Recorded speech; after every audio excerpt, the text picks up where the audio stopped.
Hi guys, welcome back to my channel. I hope you're having a great day so far and welcome to today's video where I'm going to be sharing 5 products I've changed my mind about and neglected to tell you.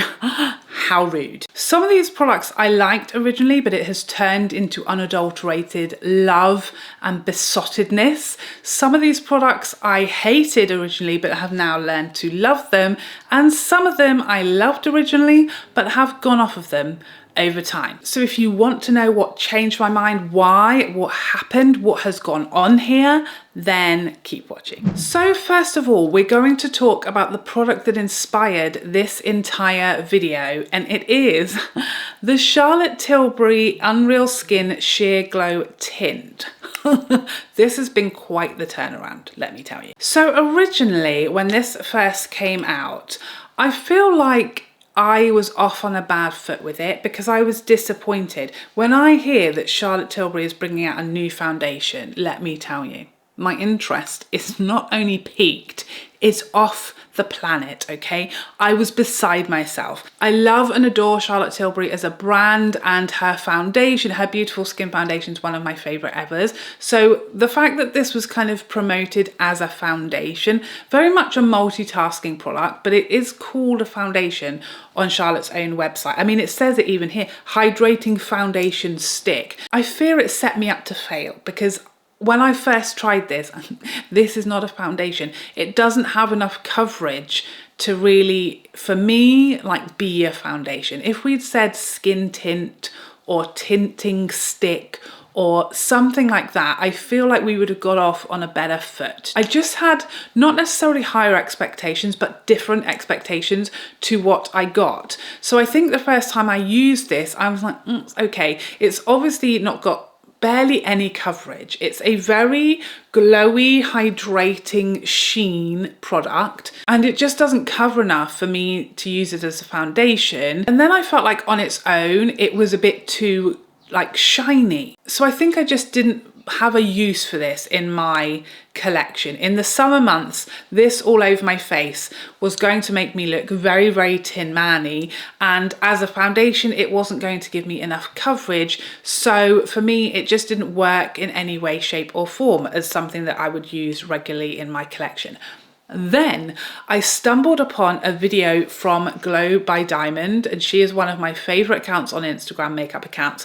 She was just using this and she had called it her holy grail one and done base product. And I thought, surely not. What's happening? What's going on here? What does she know that I don't know? And so I watched her apply the stick in this video. And she says she's gone through 3 of these. Pun. So that very same day I whipped mine out and said, right, we're giving this another go. What I noticed about the way that Glow by Diamond used this is she used a lot more than me. Clearly, as she's already gone through 3, she's using a lot. So she opened it, obviously, you probably could have worked that bit out, but she is literally slathering on there, slathering on there, slathering on there, even a bit of slathering on the chin, would you believe it? And then she went in with a brush and just barely blended it out all over her whole face. So that's what I did. I went in really heavily, slathering, as previously demonstrated, and blended it out, and I got it. I got it. It looked glorious. I think the second bit of information that we need to consider here, this came out in like June or July, and that's obviously when I was giving it its original go would have been, you know, throughout July, the midst of summer. When it's warm, our cockles are warmed by the sun, you know, there's a lot of humidity, and it's not a great time to look shiny all over your whole face. You know what I mean? Whereas now it's November, it's freezing cold. My skin is feeling angry a lot of the time about the heating and then the coldness, and it does not like the combination. So now is a great time to be super glowy and hydrated. So I think it's the perfect storm. I think actually for me, this is much better in these colder months. Whereas I feel, and obviously it was marketed as like this summer glowy skin tint, and I don't think for me and my skin type, it just worked in the summer months anything like it does now. I have been using this any day that I'm going makeup free, or I'm going sort of no makeup, and I just want something on my skin to even it up, to give a bit of colour, a bit of warmth to my skin tone, to even up between my face and my body. I've been going ham with this and loving it. My skin looks gorgeous, like I've just done the most amazing amount of skincare, and it's just living life. Thriving, healthy, glowing, youthful skin. It looks beautiful. You obviously can pop it in your handbag for touch-ups if you want to throughout the day, but I don't really feel I need them. It looks stunning, and I really found it evens my skin tone so beautifully in the winter without it looking like makeup. It still just looks like my skin. My skin is showing through. Anything like beauty marks is still visible. Natural skin texture is still showing through, but everything just looks perfected and evened out and gorgeously glowy. I've learned to love this. Thank you so much to Glow by Diamond. I thought this was gone forever in my drawer, never to be seen again. Now she's out living her best life in my top drawer, being really frequently reached for. So if you still have yours and like me, you just didn't quite know how to use it or when to use it, give it another go now it's winter, okay? And really pile it on, much more than you thought. And let me know how you get on. So that was a positive story. Now for a slightly more negative story. There's not many negative stories here. In fact, I think all of the others are turnarounds from negative to positive. So we're going to do the one negative that I have among here. So this is a product that I loved originally, but I've kind of gone off it a little bit. And this is the Dior Contour stick or bronzer stick. So I picked up the bronzy shade 02. And I really loved this when I reviewed this. I really liked it. What I found is this is, it's not you, it's me situation. I love the foundation stick to bits, and that has not changed. I love this packaging. It's glorious. What I think I don't love is you know how I feel about sticks. This, I really tried to keep it in my top drawer, but it being a stick bronzer, I just don't reach for it that often. And I think it's just, this is very rich on me. It's really quite deep, and therefore it takes quite a bit of blending. I either have to use a tiny amount, which is kind of tricky to do because it's quite a large stick. It's not really precise. It's quite, you know, large. And if I had a much deeper skin tone, I could afford to sort of really do a stripe and I'd be fine just pushing it into the skin. But because this is quite dark for me, especially now in winter, I have to use a tiny amount. So it's like I have to just touch it and then be really careful about how much I blend it without wanting it to become muddy. So I think for me, this is just not a product that kind of held up to long-term use. It's not that it's a bad product, it's just for me and how I like to do makeup. I'm finding this is it's a bit too dark and requires a bit too much working into the skin for my skin tone. I do now think I might want to pick up a different shade because this was the only like warm tone shade. There are lighter, cooler, more contoury shades, whereas this is the bronzing one. So I do think that would help me. But yeah, I've definitely like fully stopped using that one at this point because I just find it a bit intimidating. Next up, a highlighter that I think I used once in like a makeup and movies episode and was like, it's just not glowy enough for me. And then fell in love with it. So this is the Gucci highlighter, which you guys know how much I love shade 4 Opal Pink, but this is shade 01, the very white, light, bright. You love a rhyme. Don't lie to me and say that you don't. This is the first really light, bright shade, and this is a completely different formula to the Opal Pink one. It's much more of a subtle highlighter, and I'm just gonna pop some here, and you can barely make it out, can you? You can't, can you? Barely see it. So when I first got this, I knew it was going to be more subtle than Opal Pink, but I used my go-to Sonia G Fan Pro, which is what I use for all of my highlighters. And because typically I want a light diffused application, when I use this brush, that's what this gives me. Today I used the Chanel Reve De Camellia, and I used, you know, this, and it just gives you this beautifully seamless, light, natural wash of luminosity. But when I use this brush with this highlighter, it gives me nothing to be seen, because this highlighter is very understated, glowy, like lit from within, barely some luminosity to be found.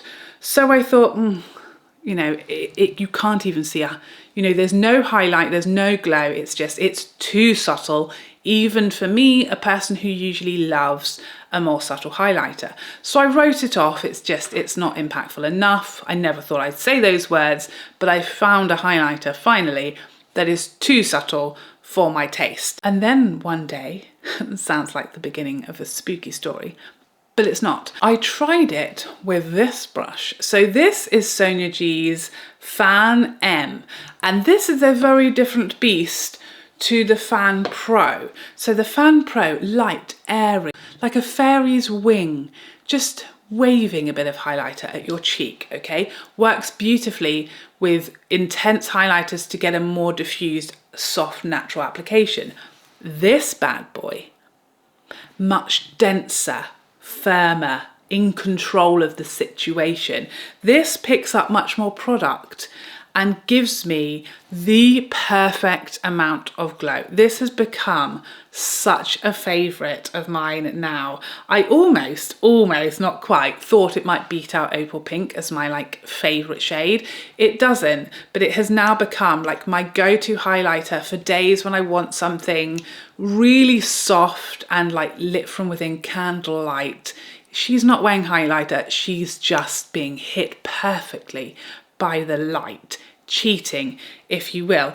I just used this brush, and that's the only thing that's changed, and it became an absolute love of my life. And now whenever I want something natural, you know, I'm running errands, I'm going on the school run, I don't want to look like I'm wearing highlighter, I just want to look outrageously, really ridiculously good looking.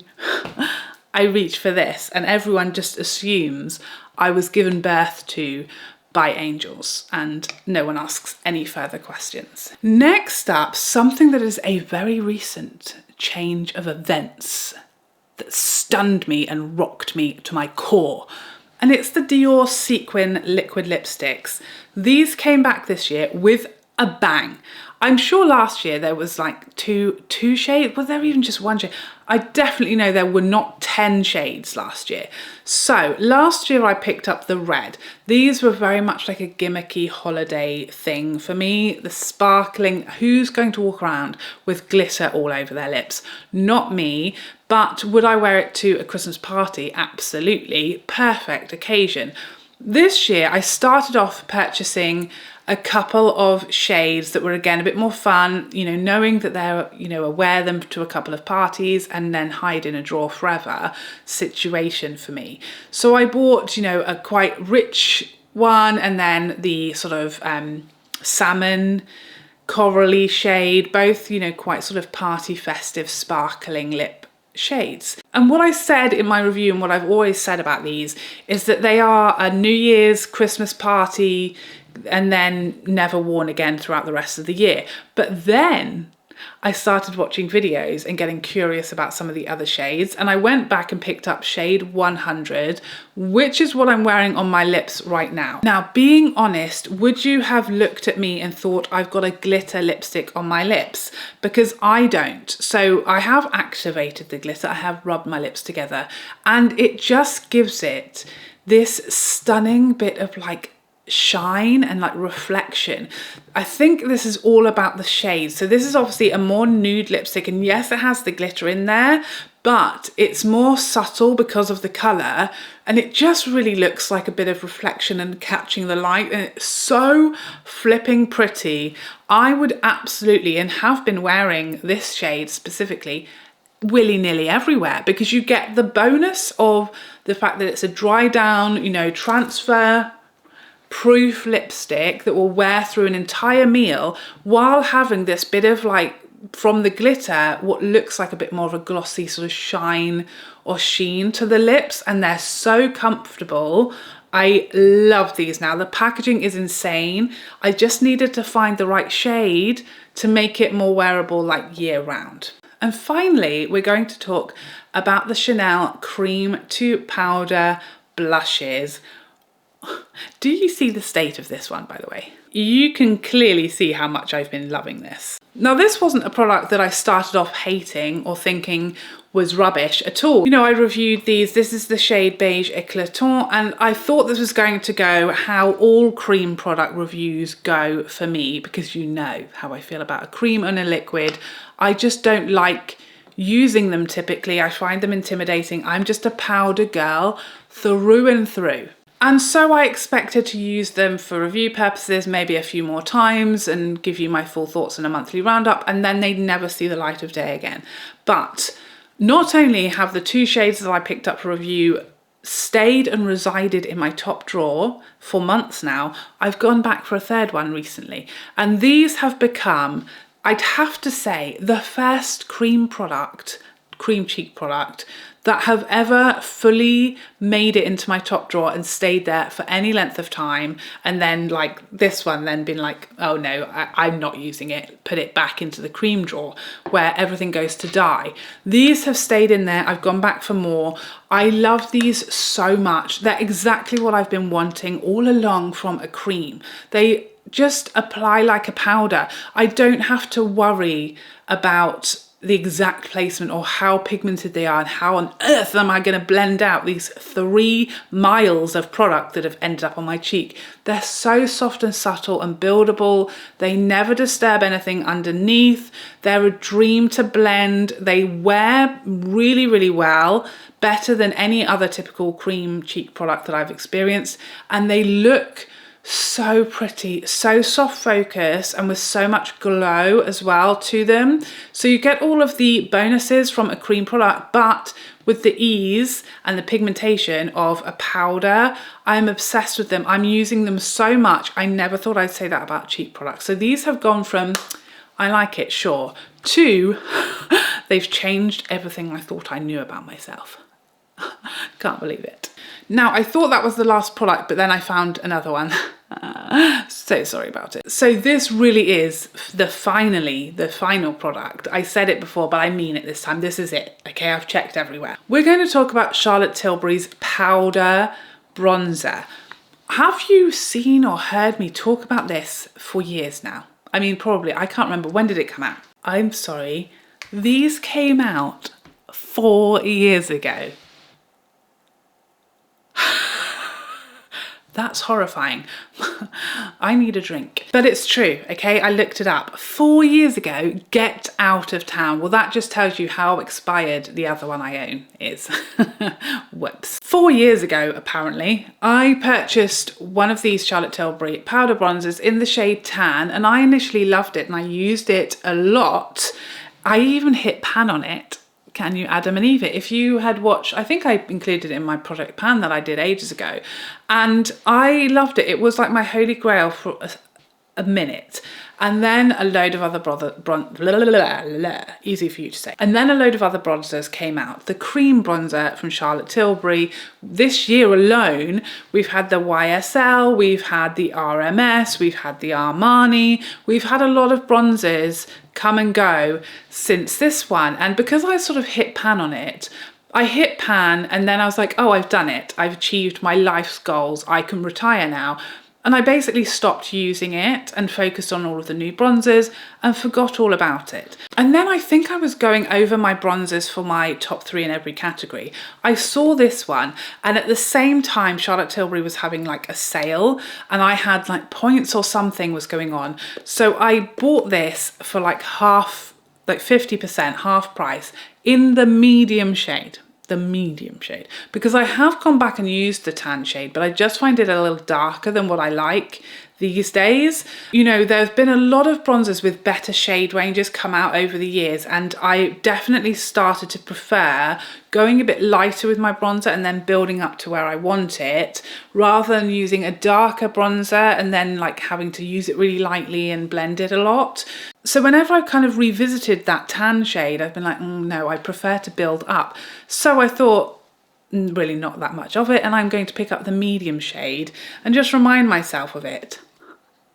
Let me tell you, I love this bronzer so flipping much. There's no space left on my hand. It can go just at the top. That is the worst swatch known to man. But do you see how, you can see how soft and natural that is? Let me do it on this hand. I've got two hands. Sometimes I forget that because one of them is useless. So this shade for me is, as you can see, very soft, natural, not that much deeper than my natural skin tone, but that's what I've been loving about it. It's so natural and soft, and I can bronze until the cows come home and walk right in the front door and it will still look natural because it's so close to my natural skin tone. Even in winter, I'm sure in summer this will probably be a bit too light for what I want, but in winter this immediately has gone in my top drawer and I'm almost using it non-stop every day. It's sort of beating out like my YSL, all of the other sort of more matte bronzers that I've been loving recently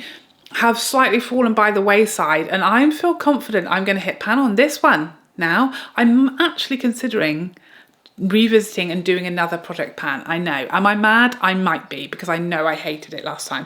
But I'm tempted because I've done it before with this bronzer and I feel I can do it again, especially as this one, you know, it needs building up. I need to use a fair amount to build up to the amount of bronze that I like, but I'm loving it so much. It's so soft and silky and it's so natural in tone. I mean, you can see I had to build this swatch up in comparison to the Dior stick, how much richer that is, and I actually blended that one out a bit, whereas this is built up. So it's just much more forgiving, easier going, less daunting to use, and I've fallen head over heels back in love with it.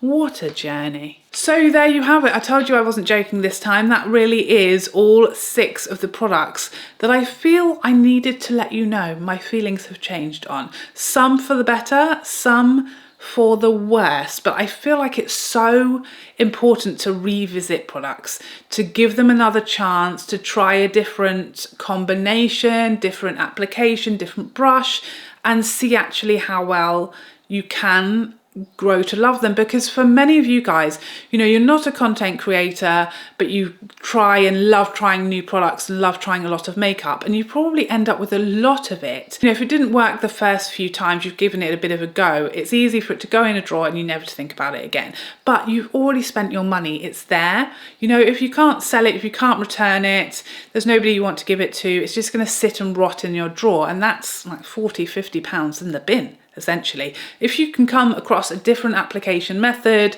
give it another go. It's a different season, or if it's your skin tone somewhere different, or maybe your skin is behaving differently, it's got drier or it's got oilier depending on the season or something like that. Give these products another try, because you might be surprised. Some of them really do, over time, you can just change your mind and how much you like them. So try and pull out some products that you thought you didn't get along with and give them another go. Perfumes, 100% give perfumes another go, because once perfumes sit for a while, they do really start to evolve and change. So I always pull perfumes that I thought didn't work very well or did not have a great performance back out after I've owned them and they've sat for a few months, because you quite often get a totally different result. So pull out your products, give them a second chance, and let me know if you find a new gem or a new love in the comment section down below. Please let me know if anything that this has happened to you, where you've loved something and then gone off of it, or hated something and then learned to love it over time. Please let me know in the comment section down below. But thank you so much for joining me today. I hope you enjoyed this video, and I would love to see you in the next one. Otherwise, take care for now. Bye bye bye bye.